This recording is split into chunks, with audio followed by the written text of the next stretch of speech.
Hello, welcome to another Bringing the Thunder.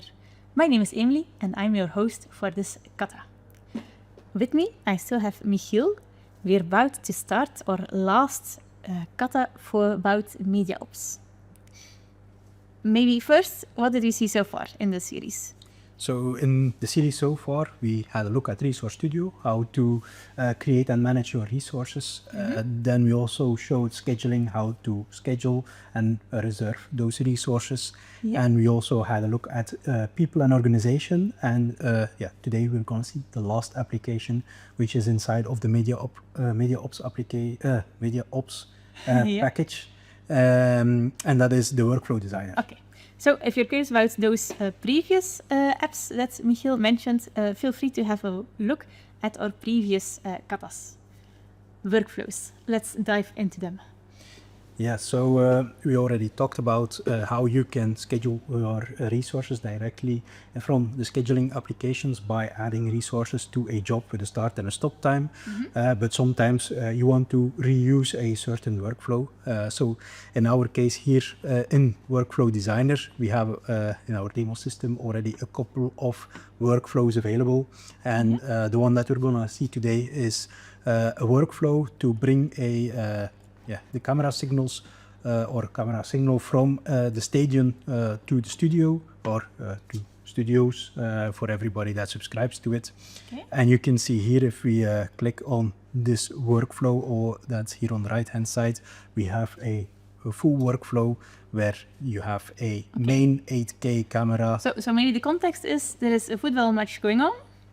Well, there is a football match that is gonna happen. Yeah. And for a football match, we need some cameras which are positioned, for example, at the center on the main side, on the backhand side, and then at the 16-yard line, or what is it, the 18-yard line, or the pitch. So a lot of cameras, a lot of equipment we need to get that, then when it goes live, the match, to get that signal to the studio. Indeed. And we can, with workflows, already make that stream and that flow available to then use for every match, let's say. So yeah, we know up front what devices we need, and we already built the workflow up front. So then if a match is coming up, we just select the workflow and all the nodes are automatically added. Okay, let's have a look. So yeah, in our workflow, like I already said, we had here some cameras which can be used, which is the main 8K, the reverse 8K, some at the 18-yard line cameras. The 8K cameras also require a video processor to compress the signal and then send it to the OB truck. The pitches have a low resolution camera, can be sent directly to the OB truck. And inside of the OB truck, we have then a director which sends out one or multiple camera signals through playout server on the fiber. And also a low resolution signal then to our uplink truck, which uplinks it to a satellite, which then beams it down to all the people with a satellite dish. Okay. It's a bunch of equipment we need. Indeed. Flow needs to go through all of those. Yes, and then on the end here we still have a antenna that we can point to the satellite for validation. And then we have two pips in our operation center. One that's going to monitor the signal coming from the satellite, and one that's going to monitor the signal coming from the fibers. What is a pip, if I can ask? There's a picture-in-picture. So typically if you have a NOC, you have like a screen with a lot of small images inside of it, and that's a pip. And then you can select one specific pip on the NOC. Then can see the stream coming in. Send the signal to that pip so that people can see that everything is okay. All right. So now that we have our workflow here, there are a couple of things, of course, pre-done for the people, but I'll go briefly into some of the operations that you would normally do to build this workflow. Okay. So you have here two buttons to add a node and a connection. Of course, to add a connection, you already need at least two nodes added. So the nodes are those images we see, those icons, and the connection are the arrows in between. Yes, indeed. And then you have also here two drop-downs, the node actions and the connection actions, and it is then based on the selection. So if I select a node, then I can go under node actions and do something with that node. For example, configure this node, and then I can see this camera requires the video format of 8K, it must be a fixed camera, so with a stand to set the camera on top of it, and it has to be a camera available in the location London or coming from the studio of London. So these are capabilities that we configured earlier. Up front, so that if we do auto resource selection, then that the right camera is selected. Okay. Then, similar for other things here, we can have other configuration, for example, on the video processor. If we have a look there, we have also the location and then a frame rate which is configured. Okay. So now that our workflow here is created, we can basically in scheduling create a job from this workflow. So if I go back to scheduling application, and now if I create a new job, I'll create it, for example, for, let's say starting at 6 and ending at 9 today, then I'll configure a pre-roll of 1 hour to leave sufficient time for the OB truck to go on site, and a post-roll to return to the studios. And then I'll call this one Belgium versus England.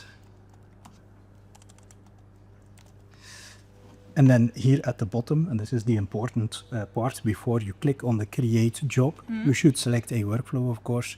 And then here I'll select the workflow to bring a signal from a UK stadium football to our studios. So it's the UK stadium football contribution. Yeah. And if I now create a job, I will see here my job is created. Red hand indicating means there is still something missing. And if we go into the edit panel of our job, we can immediately see a bunch of cameras, video processors, an OB truck, and like an IRD to receive the So because satellite we outreach selected signals. the workflow, everything is automatically filled in, all the equipment that are required for the job. And the workflow section, you will see the similar workflow as from defined from the workflow designer application. Okay. Like I said, there is still some missing configuration here, which is not filled in, so you can still see the red hand. So if you would click on this one, we can define, for example, a bandwidth, a downlink frequency, a mod code. Some parameters that horizontal. advice needed. Yes, to define how the signal can be received from the satellite. Okay. And then if we update this, then we will see that this one is also okay. So now we should be able to also confirm the job. And now if I close this one again, you will also see it's green. It has no longer a red hand. And if you would want to, and you say, okay, I want to already send my OB truck on site, you could even manually start this job to bring it forward. And then you can say, if you bring it forward with a manual start, you will be asked, do you want to change the start time of your job or only the pre-roll start? Okay. Yeah. And in this case, we want to keep the start time. So I'll click keep, and then you have more time for your OB truck actually to go on site. He can already leave because we moved it forward. We are also sure no other jobs are using any of the resources. It's a pre-roll that got extended. Yes, because we used the keep option. Okay. Yeah, I think workflows really makes it very convenient. You not have to do all the adding yourself.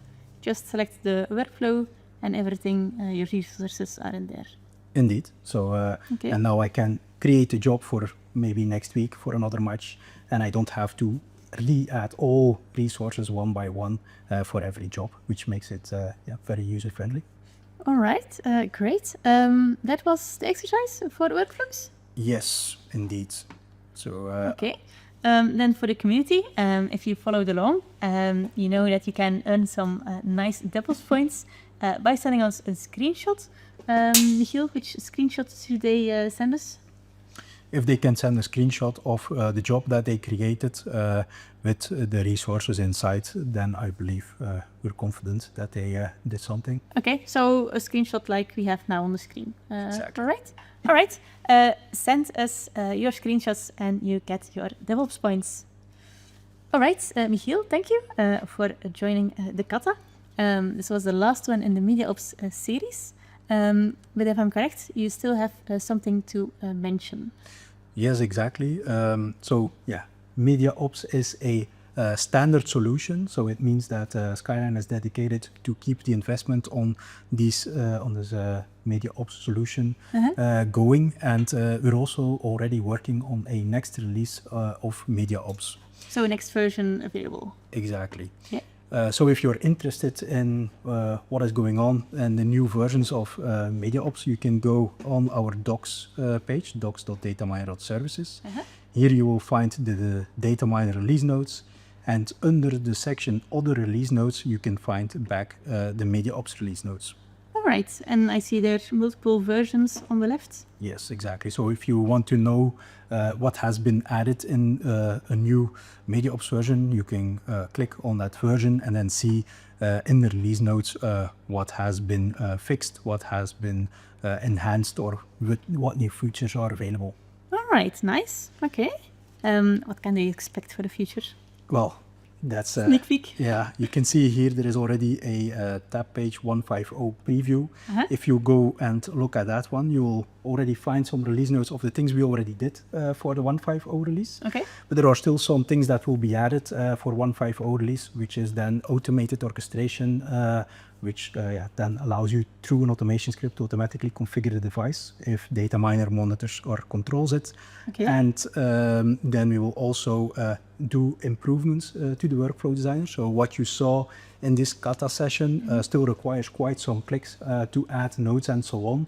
We didn't go into detail on editing the workflow itself, but with the next version of MediaOps, that will be more user-friendly. Yeah, okay, great. If you're interested in future releases or previous releases, go to our docs.dataminer.services. All right, great. Thank you, Michiel. It was lovely to host this kata series about MediaOps. Lovely to have you, Reinoud, as well in the introduction. And I hope the community, I hope you learned something from it. We have the demo system available, so go ahead, play around with it. Let your creativity go nuts, I would say. And if you have feedback, let us know as well. Always welcome, I think. Yes, indeed. Yeah. And we have a dedicated support email address as well to provide your feedback to, which you can also find, by the way, on the catalog. If you go on the catalog to the MediaOps package, you will find the email address. All right, great. Good. Enjoy MediaOps. See ya.